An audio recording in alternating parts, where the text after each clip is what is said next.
ಸಂಪುಟ ವಿಸ್ತರಣೆಯ ಬೆನ್ನಲ್ಲೇ ಶಾಸಕರ ರಾಜೀನಾಮೆಯ ವಿಚಾರಕ್ಕೆ ಸಂಬಂಧಪಟ್ಟಂತೆ ನಾವು ಎಲ್ಲವನ್ನ ಹೈಕಮಾಂಡ್ ನಾಯಕರ ಗಮನಕ್ಕೆ ತಂದಿದ್ದೇವೆ, ಎಲ್ಲವೂ ಸಹ ಕಾಂಗ್ರೆಸ್ ಹೈಕಮಾಂಡ್ಗೆ ಮನವರಿಕೆ ಮಾಡಿದ್ದೇವೆ ಅಂತ ಬೆಂಗಳೂರಿನಲ್ಲಿ ಸಂಸದರಾಗಿರುವಂತಹ ತುಕಾರಾಂ ಈ ರೀತಿಯಾಗಿ ಹೇಳಿಕೆಯನ್ನು ಕೊಟ್ಟಿದ್ದಾರೆ. ಎಲ್ಲವೂ ಸಹ ಕಾಂಗ್ರೆಸ್ ಹೈಕಮಾಂಡ್ಗೆ ಮನವರಿಕೆ ಮಾಡಿದ್ದೇವೆ ಅಂದ್ರೆ ಈಗ ಏನೆಲ್ಲ ಬೆಳವಣಿಗೆ ಆಗಿದೆ ಅನ್ನೋದ್ರ ಬಗ್ಗೆ. ಸೊ ಕಾಂಗ್ರೆಸ್ ಸಂಸದರಾಗಿರುವಂತಹ ತುಕಾರಾಂ ಇದರ ಬಗ್ಗೆ ಮಾಹಿತಿಯನ್ನು ಕೊಟ್ಟಿದ್ದಾರೆ. ಈ ರೀತಿಯಾಗಿ ರಾಜೀನಾಮೆಯ ಪರ್ವ ಮುಂದುವರಿತಾ ಇರುವಂತಹ ಹಿನ್ನೆಲೆಯಲ್ಲಿ ಇದೆಲ್ಲವೂ ಕೂಡ ಹೈಕಮಾಂಡ್ ಗಮನಕ್ಕೆ ಇದೆ, ಹೈಕಮಾಂಡ್ ಗಮನಕ್ಕೆ ತಂದಿದ್ದೇವೆ ಅಂತ.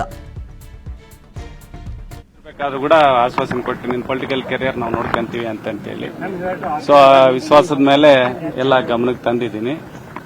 ಆಯ್ತು ನೋಡೋಣ ಅಂತ ಹೇಳಿದ್ದಾರೆ. ಖಂಡಿತ ಎಲ್ಲ ಗಮನಕ್ಕೆ ತಂದಿದೀವಿ, ಪಕ್ಷ ಒಳ್ಳೆ ನಿರ್ಧಾರ ಮಾಡ್ತಾರೆ ಅಂತೇಳಿ ನ್ಯಾಯ ಕೊಡ್ತಾರೆ ಅಂತ ವಿಶ್ವಾಸ ಇದೆ.